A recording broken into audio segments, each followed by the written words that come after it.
From the Illinois Policy Institute, it's our friend John Tillman. John, good morning. Good morning. How are you guys? We're doing great. John, how's everything going this morning? Things are good this morning, except for the state of Illinois trying to restrict people's rights. So we have Not a good thing. interesting story. That's a shock, right? Yeah.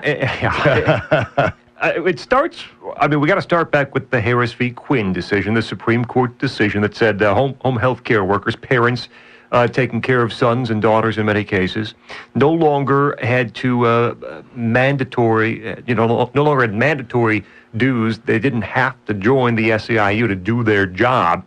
Now, what was left in place was this mandatory training sessions for these workers, which are run by SEIU and are really glorified recruiting sessions. I'm going to leave the story there. If you can kind of pick up what happened yesterday, John. Well, they've done about 70 of these trainings so far. We've appeared at every single one of those trainings to inform citizens of their rights to not have to join the union. And there have been some, shall we say, nefarious activities by the union to both try to intimidate us not to do that, to intimidate the participants, and to mislead the participants in terms of the communications they were giving them, telling them things, for example, like you can't get health care unless you join the union, and really not explaining that when they sign these little cards they give them that they're actually joining the union, which is very confusing the way it's being presented. So that's the history. You roll up to yesterday in Rockford at Central Management Services, and the SEIU did not like the fact we were telling the truth to people about their rights. So they complained to the state, and the state instructed the building management to throw our people off the public property, taxpayer-funded property, and that if we came on the property, a state trooper informed our people that they would be arrested for exercising their rights to inform people of their rights, which is really quite extraordinary. Yeah, to say the very least that this sort of thing, and as you mentioned, this is a taxpayer-funded property to begin with. And had you encountered any of these difficulties at any of the other spots you'd stopped? At every other stop, not every stop, but at many of the places that we've been, the unions have been very hostile, yelling at our people, yelling at family members who are coming in to get the training because it's mandatory to get it or you don't get the benefit, to not talk to us, literally going into people's bags and purses and taking the information that we had provided them about how they can exercise their rights, taking it and throwing it away.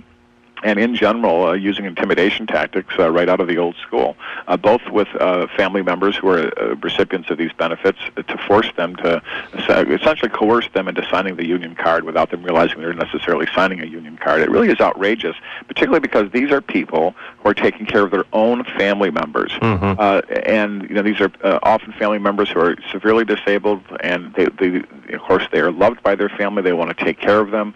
Some of them struggle financially. They get this benefit from the state, and what the SEIU is doing is skimming some of that money into the union coffers and taking it away from these people who already have enough of a burden. It really is outrageous for them to do this and use misleading tactics while doing so.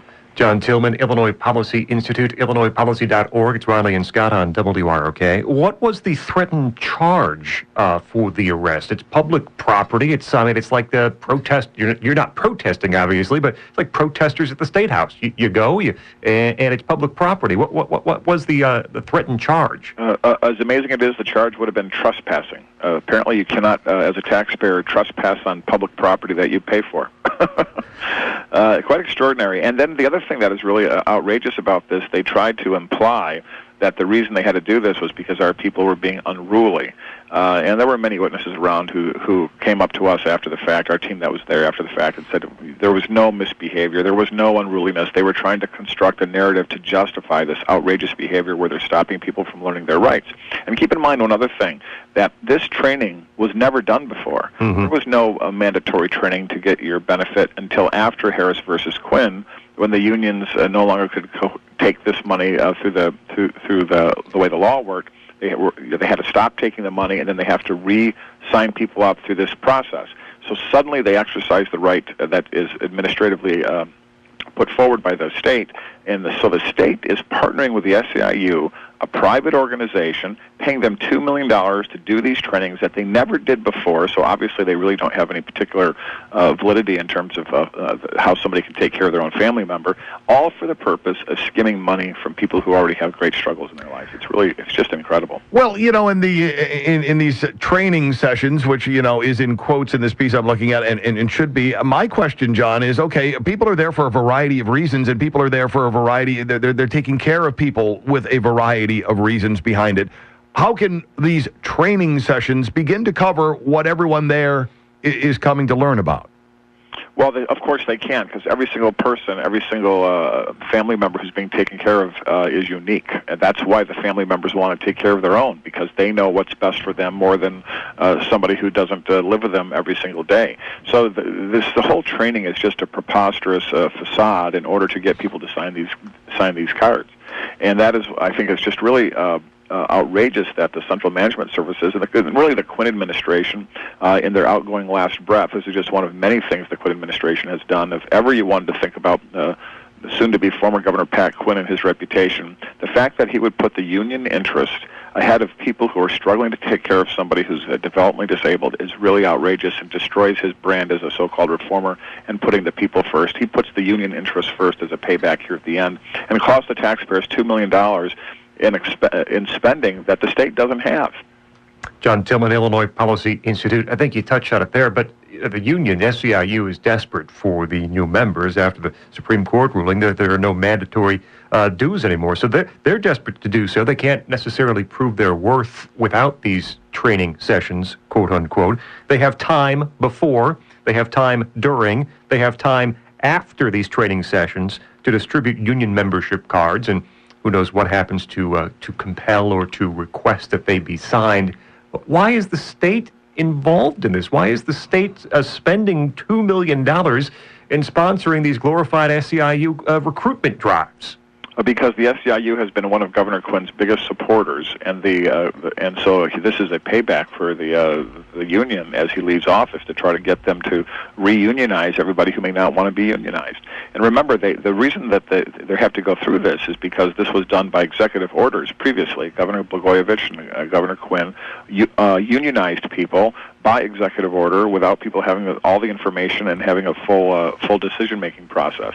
And it just, I know I'm repeating myself, but the thing that I think people really need to understand is this is a perfect alignment between an elected official, in this case Governor Quinn, and his interest and the union's interest at the expense of the most vulnerable people in our state, people who are developmentally disabled and their family members who take care of them, and at the expense of taxpayers who fund all of this and are being abused by this process, and then to threaten people who want to educate citizens about their rights to opt out of the union with a charge of trespassing on government property. It just tells you how far they will go to pursue their ends at the expense of the people. And John, you point out that, the letter that went out this summer, for those who were thinking, well, maybe it really is training. A letter that went out this summer, state told caregivers that SEIU would have time, as you mentioned, before, after, and during the training to distribute union membership cards. Now, if I tell somebody, hey, come on over to the house because before, during, and after we're going to be doing this, that means I'm pretty singular of purpose here.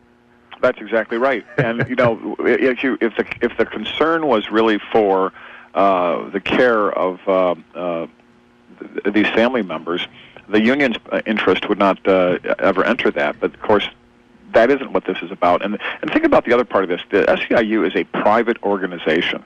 And if people want to join a union, they should absolutely have the right to do that. But if people don't want to join a union, you shouldn't have to be forced to join the union. And you shouldn't be tricked into joining the union, which is what they're doing in many cases, literally telling people that you can't get health care and some of the other benefits that they rightfully have access to. The union is telling them that you might not get that or you can't get that, and is doing all they can to hide the truth from these individuals. What kind of organization purposely hides the truth for people that are trying to sign up? It's really it's an amazing thing, and it needs to be exposed, and I'm grateful you're exposing it. John, before we let you go, one clarification. This happened in Rockford yesterday, but it was a state issue, right? I mean, it was a state building, and then state police were involved, so it wasn't necessarily a Rockford technical issue, right? No, not the city of Rockford at Yeah. all. It was Central Management Services, which is a part of the state government that their building was used to conduct these trainings, and the directive for the troopers to arrest our people who are going to be on that property came from Springfield because the SEIU complained that they were being interfered with by us trying to educate people on their rights. And the reason we did this, of course, is we wanted to make sure that every person had an understanding of what they had to do and what they didn't have to do. And the unions, they don't want that dialogue. They don't want a transparent, open dialogue because the unions can't get enough membership with the truth. They have to mislead their members and get them to sign those cards without the full information.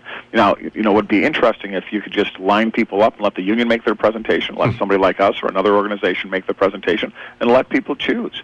But for the state taxpayers to be paying for this, and for that money then to be skimmed off these benefits that would otherwise go to help these families take care of their loved ones who are struggling with some sort of disability. It's extraordinary how Governor Quinn's reputation is so sullied by this outrageous act. And then, John, do you have any idea about legal ramifications or the ability for you to prevent the threat of arrest on public property from happening again? We are examining that very closely today and hope to take some action on that, but we don't have a clear path on that yet, but we think there will be. Okay. Outstanding. John, as always, we appreciate you taking time out of your day. Thanks for sharing the story with us. Thanks so much. Have a great day, you guys.